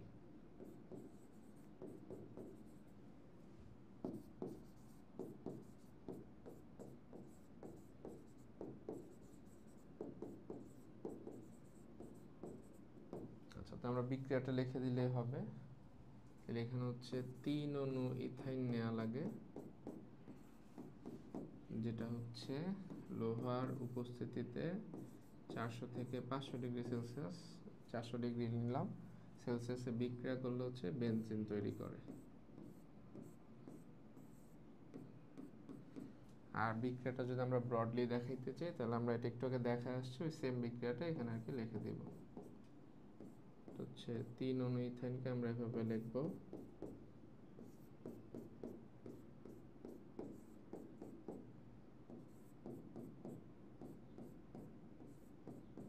এরপর হচ্ছে এখানে Fe দিব 400 ডিগ্রি সেলসিয়াস তাপমাত্রা। আর এখানে হচ্ছে এখানে যে বন্ড আছে এগুলো হচ্ছে একটা একটা করে সরায়া দেব এখানে। ফলে এখানে এই যে বেনজিন স্ট্রাকচারটা আবার তৈরি হয়ে যাবে, যেটা আমরা একটু আগে দেখে আসছি।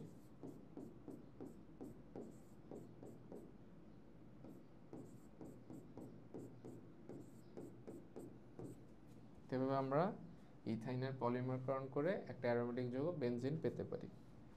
আচ্ছা, তাহলে এটা বোঝা গেল। এরপর যেটা বলছে এ ও বি এর মধ্যে কোনটি অধিক অম্লীয়। আচ্ছা, এখানে আমাদের যে এ পদার্থটা এটা আমরা অলরেডি বের করেছি, সেটা হচ্ছে আমাদের ইথাইন। এখন হচ্ছে আমরা বি পদার্থটা বের করব। তো এখানে আমাদের হচ্ছে এটা হচ্ছে ইথাইন, এটার সাথে আমরা যদি H2 অ্যাড করি তাহলে এখানে হচ্ছে ইথাইনের সংযোজন বিক্রিয়া হয়, ফলে এখানে হচ্ছে ইথিন তৈরি হয়। তো এখানে হচ্ছে প্রভাবক হিসাবে হচ্ছে পিডি ও বেরিয়াম সালফেট ব্যবহার করা হয়। তাহলে এখানে হচ্ছে বেরিয়াম সালফেটটা হচ্ছে প্রভাবক 20, এ কারণে ইথিনটাই তৈরি হয়, ইথিন থেকে আবার ইথেনটা হইতে পারে না। তাহলে এখানে আমরা বুঝলাম এটা হচ্ছে ইথাইন, বিটা হচ্ছে ইথিন। এখন আমাকে বলছে ইথাইন ও ইথিনের মধ্যে কোনটা হচ্ছে বেশি অম্লীয়।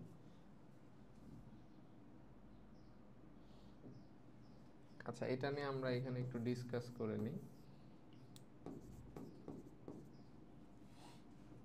তাহলে আমাদের এটা হচ্ছে ইথাইন, অন্যদিকে বিটা হচ্ছে ইথিন।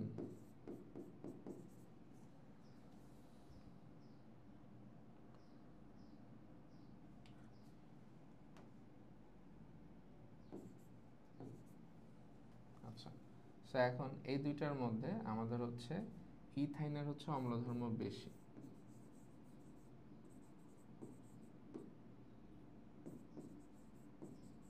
বেশি বা আমরা বলতে পারি ইথাইনটা হচ্ছে আমাদের অম্লীয় পদার্থ। আচ্ছা, এখন কেন? তো আমরা এটা হচ্ছে সংকরণের মাধ্যমে ব্যাখ্যা করতে পারি। তা আমরা জানি সেটা হচ্ছে গিয়ে ইথাইনের সংকরণটা হচ্ছে sp সংকরণ, অন্যদিকে ইথিনের সংকরণটা হচ্ছে sp2 সংকরণ। তা আমরা যদি এখানে অনুপাত করি, এখানে আমরা হচ্ছে এসটা পাই হচ্ছে 50%, পিটাও পাই হচ্ছে 50%। আর অন্যদিকে sp2 যদি অনুপাত করি, এটা হচ্ছে 1:2 অনুপাত এস আর পি এর, তাহলে এখানে আমরা হচ্ছে এসটা পাবো হচ্ছে 33.33%, অন্যদিকে আমরা হচ্ছে পিটা পাবো হচ্ছে গিয়ে 66.66 বা 67%। তো এখানে আমরা যদি কম্পেয়ার করি তাহলে আমরা বলতে পারি যে আমাদের এই দুইটা স্ট্রাকচারের মধ্যে যেটা হচ্ছে ইথাইন, এখানে হচ্ছে এস অরবিটালের পার্সেন্টেজটা বেশি। এস অরবিটালের পার্সেন্টেজটা বেশি হওয়া মানে এখানে হচ্ছে কার্বন কার্বনের মধ্যে বন্ডিংটা হচ্ছে স্ট্রঙ্গার হয়ে থাকে। আর অন্যদিকে এখানে যেহেতু এস এর পার্সেন্টেজটা কম, এর জন্য যে সিগমা বন্ধনটা হয় কার্বন কার্বনের মধ্যে, এটার বন্ডিংটা হচ্ছে একটু উইক হয়ে থাকে। ঠিক আছে? আর এখানে হচ্ছে যেটা সিগমা বন্ধন, এটা হচ্ছে আমাদের স্ট্রং হইল, কারণ হচ্ছে এখানে এস হচ্ছে 50%। আর এখানে যে সিগমা বন্ধন, এখানে হচ্ছে কার্বন কার্বন বন্ডিংটা হচ্ছে একটু উইক, কারণ হচ্ছে এস হচ্ছে 33%। আবার এখানে যে পাই ইলেকট্রন আছে দুইটা, আর এখানে হচ্ছে এখানে পাই বন্ধন হচ্ছে একটা, এখানে পাই বন্ধন দুইটা, এখানে পাই বন্ধন একটা। তো দুইটা পাই বন্ধন অ্যান্ড সিগমা বন্ধনের জিনিসটা হচ্ছে এসটা বেশি হওয়ার কারণে এখানে কার্বন কার্বনটা হচ্ছে অনেক স্ট্রংলি বন্ডেড হয়ে থাকে। তো এখানে হচ্ছে কার্বন কার্বন স্ট্রং বন্ড, আর এখানে যেহেতু হচ্ছে সিগমা বন্ধনটা এটার তুলনায় হচ্ছে কম শক্তিশালী, এন্ড এখানে পাই বন্ধনে একটা, তাহলে এখানে কার্বন কার্বন হচ্ছে দুর্বল বন্ড। তো এখানে কার্বন কার্বন স্ট্রং বন্ড হওয়ার কারণে কার্বন হাইড্রোজেনের বন্ডটা আবার হচ্ছে উইক হয়ে যায়। অন্যদিকে এখানে যেহেতু কার্বন কার্বন দুর্বল বন্ধন, তাই এর জন্য কার্বন হাইড্রোজেনের বন্ধনটা হচ্ছে শক্তিশালী থাকে।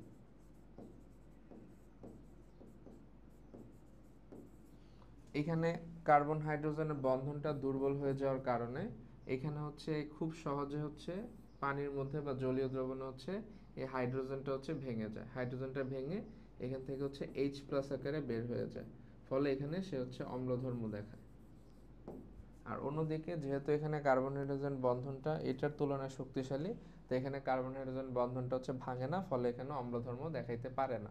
তাহলে এইটাই হচ্ছে এখানে অ্যান্সার, যে ইথাইনের ক্ষেত্রে কার্বন হাইড্রোজেন বন্ধনটা দুর্বল, অন্যদিকে কার্বন কার্বন বন্ধনটা শক্তিশালী বা কাছাকাছি থাকে।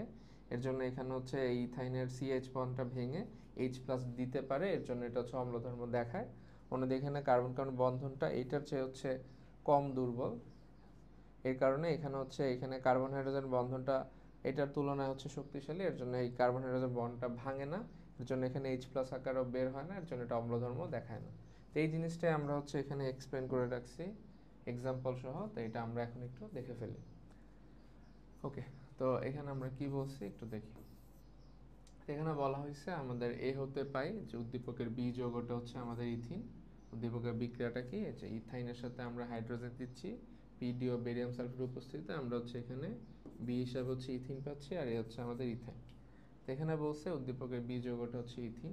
তো ইথিন ও ইথাইনের মধ্যে বিক্রিয়াটা নিম্নরূপ বর্ণনা করা হলো। আচ্ছা, এখানে কি বলছে দেখো, বলছে ইথিনের দ্বি বন্ধনের সিগমা বন্ধনটি দুটি sp2 সংকর অরবিটালের মুখোমুখি অধিক্রমণ করে।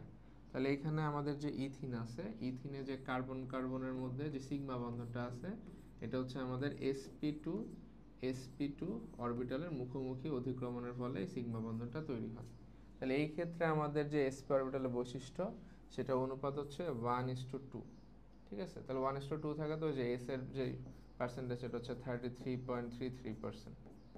অন্যদিকে ইথাইনের ক্ষেত্রে আমাদের এখানে CH ট্রিপল বন্ড CH এর মধ্যে যে সিগমা বন্ধনটা হয়, মানে যে কার্বন কার্বনের মধ্যে যে সিগমা বন্ধনটা হয়, এটার ক্ষেত্রে আমাদের অরবিটালটা হয় sp শঙ্কর অরবিটালের মুখোমুখি অতিক্রমণের ফলে। এই ক্ষেত্রে sp অরবিটালের বৈশিষ্ট্য অনুপাত হচ্ছে 1:1, মানে এখানে s থাকে হচ্ছে ওই যে 50%। ঠিক আছে, তাহলে এখানে কি বলছে যে ইথিনের দ্বিবন্ধনের সিগমা বন্ধনটিতে s অরবিটালের বৈশিষ্ট্য হচ্ছে বেশি হওয়ায়, আচ্ছা এটা ইথিন না, এটা হবে ইথাইনের,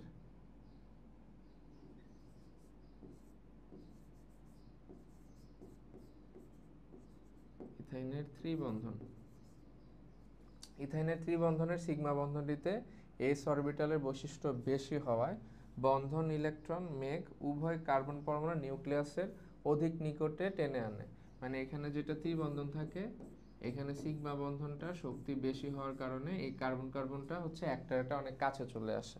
তাহলে এটাই বলছে উভয় বন্ধন ইলেকট্রন মেঘ উভয় কার্বন পরমাণু নিউক্লিয়াসকে অনেক নিকটে নিয়ে আসে। এর সাথে আরো দুইটা হচ্ছে এই যে পাই বন্ধন থাকে, এই পাই বন্ধনের কারণে দেখা যায় ইলেকট্রন মেঘ দ্বারাও হচ্ছে নিউক্লিয়াস কি হয় অধিক আকৃষ্ট হতে থাকে। এই কারণে আবার যদি আমরা ইথিনের ক্ষেত্রে চিন্তা করি, ইথিনের দ্বিবন্ধনের বেলায় কি হচ্ছে যে উভয় কার্বন পরমাণু নিউক্লিয়াস তুলনামূলক কম আকৃষ্ট থাকে। তার মানে ইথাইনের ক্ষেত্রে হচ্ছে বেশি আকৃষ্ট হয়, আর যেটা দ্বিবন্ধন আছে কার্বন কার্বন, এটার ক্ষেত্রে হচ্ছে কার্বন পরমাণু নিউক্লিয়াস তুলনামূলক কম আকৃষ্ট হয়। এভাবে ইথাইনের কার্বন কার্বন সিগমা বন্ধন কার্বন হাইড্রোজেন বন্ধন থেকে অধিক শক্তিশালী হয়। তাহলে এখানে যেটা আমরা বলেছিলাম, ইথাইনের ক্ষেত্রে কার্বন কার্বন বন্ডিংটা স্ট্রং হয়, কার্বন হাইড্রোজেন বন্ধনটা হচ্ছে উইক হয়, দুর্বল হয়। এই কারণে হচ্ছে এই যে এখানে যে হাইড্রোজেন পরমাণুটা থাকে এটা হচ্ছে প্রোটন রূপে কোনো ধাতু দ্বারা হচ্ছে প্রতিস্থাপিত হয়ে যায়, ফলে ইথেন হচ্ছে অম্লধর্মী হয়। অন্যদিকে ইথিনের ক্ষেত্রে কার্বন হাইড্রোজেন বন্ধনটা হচ্ছে শক্তিশালী থাকে, ফলে এটার হাইড্রোজেন পরমাণু প্রতিস্থাপনযোগ্য না। যেহেতু প্রতিস্থাপনযোগ্য না, এর জন্য ইথিন হচ্ছে অম্লধর্ম দেখায় না। কিন্তু অম্লধর্মী ইথাইন কি করে, এটা হচ্ছে সোডিয়াম ধাতুর সাথে বিক্রিয়া করতে পারে, করে হচ্ছে সোডিয়াম অ্যাসিটিলাইট উৎপন্ন করে। ঠিক আছে, তো এখানে একটা বিক্রিয়া দেখানো হয়েছে, এটা হচ্ছে আমাদের ইথাইন, এটা সোডিয়াম ধাতুর সাথে বিক্রিয়া করে এখানে হাইড্রোজেনটাকে রিপ্লেস করে আমাদের হচ্ছে এখানে এই যৌগটা আর হচ্ছে হাইড্রোজেন গ্যাস তৈরি করে। তো যেহেতু সে হচ্ছে এখানে হাইড্রোজেনটাকে রিপ্লেস করতে পারছে, তার মানে সে এখানে অম্লধর্ম দেখাচ্ছে, যেটা ইথিন হচ্ছে দেখায় না। ঠিক আছে, তাহলে এইটাই আর কি আমাদের এখানের ব্যাখ্যা। আশা করি এটা বোঝা গেছে। আমরা নেক্সট কোশ্চেনে চলে যাই। আচ্ছা, এখানে বলছে যে ডি ও ই যৌগের মধ্যে কোনটি জ্যামিতিক সমানতা প্রদর্শন করবে কারণ সহ ব্যাখ্যা করো। তো আমাদের এখানে একটা যৌগ দেওয়া আছে, এটা হচ্ছে আমাদের একটা অ্যালকাইল হ্যালাইড। তো অ্যালকাইল হ্যালাইডটা হচ্ছে আমাদের পটাশিয়াম হাইড্রোক্সাইডের সাথে অম্লীয় অ্যালকোহলের মাধ্যমে বিক্রিয়া করছে, করে হচ্ছে ডি ও ই তৈরি করছে। তা আমাদের কোশ্চেন করছে ডি ও ই এর মধ্যে কোনটা জ্যামিতিক সমানতা প্রদর্শন করবে। তা আমাদের প্রথম কাজ হচ্ছে ডি ও ইটা ফাইন্ড আউট করা। আমরা প্রথমে ডি ও ইটা বের করে ফেলি। এটা হচ্ছে অ্যালকাইল হ্যালাইডের অপসারণ বিক্রিয়া বা সায়াজেফের নীতি অনুযায়ী আর কি প্রোডাক্ট তৈরি করবে।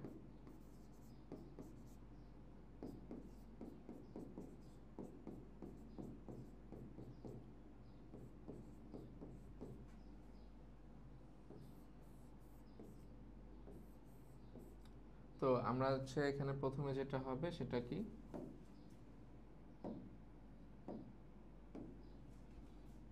এই ব্রোমিনের সাথে হচ্ছে এই পটাশিয়াম বিক্রিয়া করবে। ঠিক আছে, তো পটাশিয়াম আর ব্রোমিন বিক্রিয়া করে হচ্ছে এখানে পটাশিয়াম ব্রোমাইড তৈরি করবে।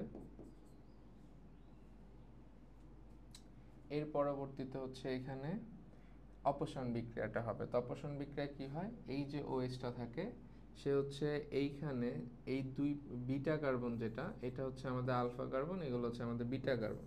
তো বিটা কার্বনের যেখানে হচ্ছে হাইড্রোজেন কম থাকে সেখান থেকে সে হচ্ছে ইলেকট্রন নিয়ে বের হয়ে যায়।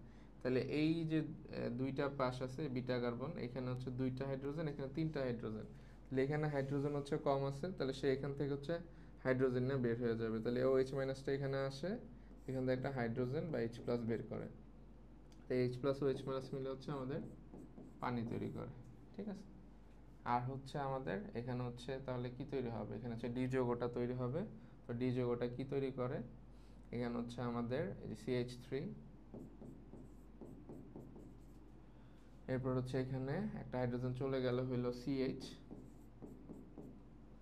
এখানে হচ্ছে একটা ব্রোমিন চলে যাওয়াতে এই কার্বনের একটা হাত খালি হয়, এখান থেকে হাইড্রোজেন যাওয়াতে এই কার্বনটা হাত খালি হয়, তো দুই হাত মিলে এখানে একটা ডবল বন্ড তৈরি করে, ডবল বন্ড CH, এরপর হচ্ছে CH3। তো এটা হচ্ছে আমাদের ডি উৎপাদ। একইভাবে আমরা যদি হচ্ছে পরের উৎপাদটা বানাই, যেটা হচ্ছে ই উৎপাদ, এটা হচ্ছে কে বি আর H2O।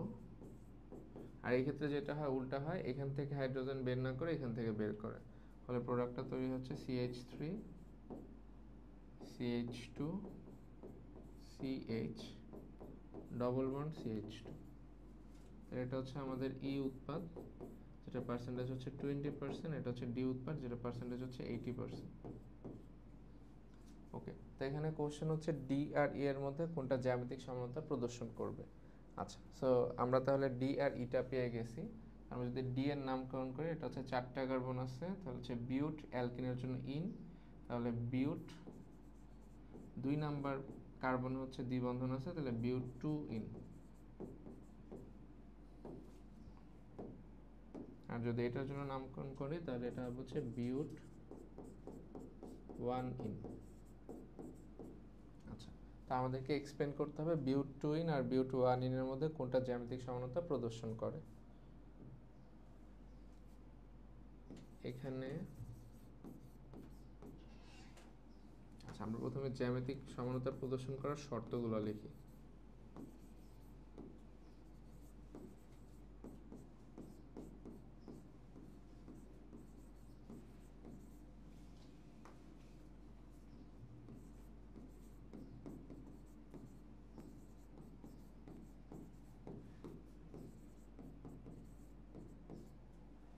এক নাম্বার শর্ত, চাক্রিক বা দ্বিবন্ধনযুক্ত যৌগ হইতে হবে।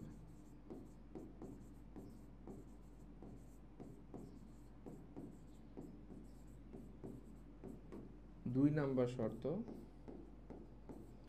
কার্বন কার্বন সিগমা বন্ধনে বা কার্বন কার্বন বন্ধনের অক্ষের দিকে মুক্ত আবর্তন হবে না। 3 নাম্বার শর্ত হচ্ছে এরকম স্ট্রাকচার হইতে হবে, A B carbon double bond C A B, এরকম কাঠামো থাকতে হবে। ওকে, এখন আমরা যদি এই 3টা স্ট্রাকচার হচ্ছে মানে 3টা বৈশিষ্ট্য হচ্ছে এই বিউট 2 ইন বিউট 1 এর মধ্যে কার মধ্যে আছে চেক করতে যাই, তাহলে আমরা দেখতে পারবো যে বিউট 2 ইন এর মধ্যে এই 3টা ক্যারেক্টারিস্টিক্স হচ্ছে ম্যাচ করে, বাট বিউট 1 ইনে করে না। বিউট 1 ইনে কেন করে না ওইটা আমরা একটু দেখি। তাহলে এখানে বিউট 1 ইনের স্ট্রাকচারটা যদি আমরা একটু লিখি,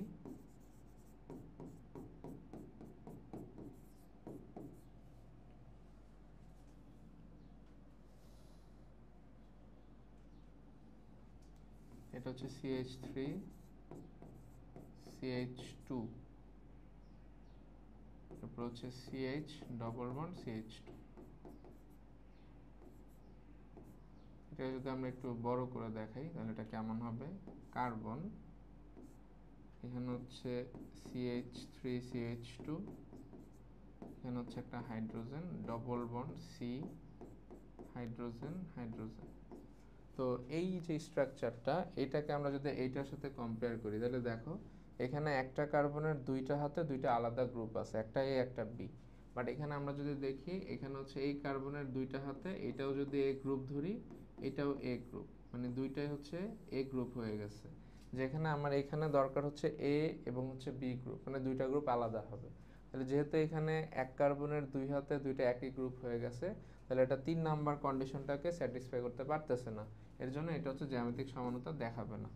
ঠিক আছে, তাহলে আমরা হচ্ছে বিউটিন 2 যেটা, ওইটা হচ্ছে আমাদের জ্যামিতিক সমানতা দেখাবে। তো এটা আমরা একটু দেখি।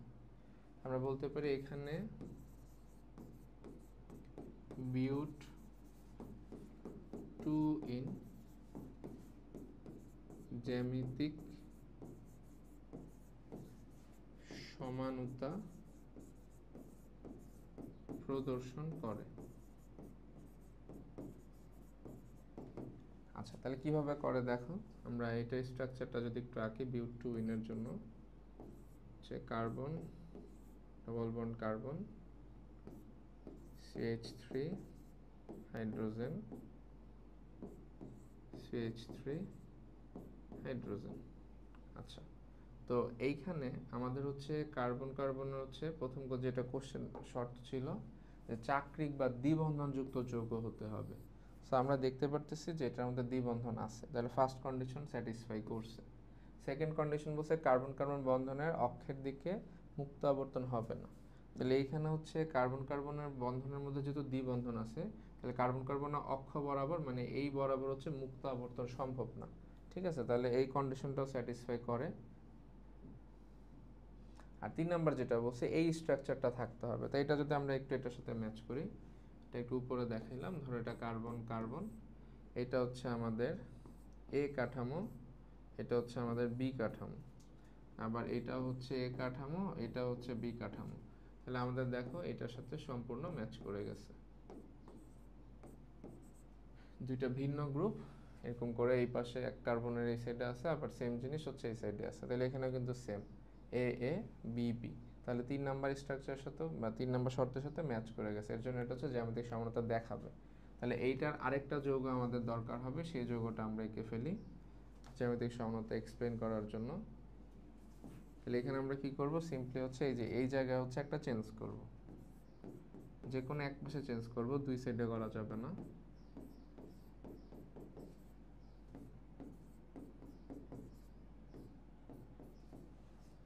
তাহলে এখানে একই মূলক এই যে CH3 এই দুটো হচ্ছে পাশাপাশি পড়েছে, এর জন্য এটা হচ্ছে সিস সমাণু। আর একই মূলক CH3 এটা হচ্ছে যে এইভাবে অপোজিটে পড়েছে, এর জন্য এটা হয়ে যাবে হচ্ছে ট্রান্স সমাণু। তাহলে আমরা এটার নাম বলতে পারি হচ্ছে সিস বিউট টু ইন, আর এটার নাম বলতে পারি হচ্ছে ট্রান্স বিউট টু ইন। আমরা এখানে বলতে পারি যে বিউট টু ইন যৌগটি জ্যামিতিক সমানতার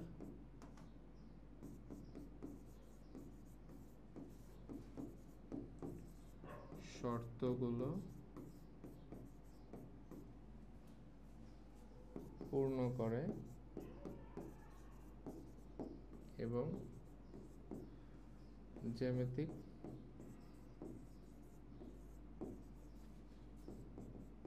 সমানতা প্রদর্শন করে।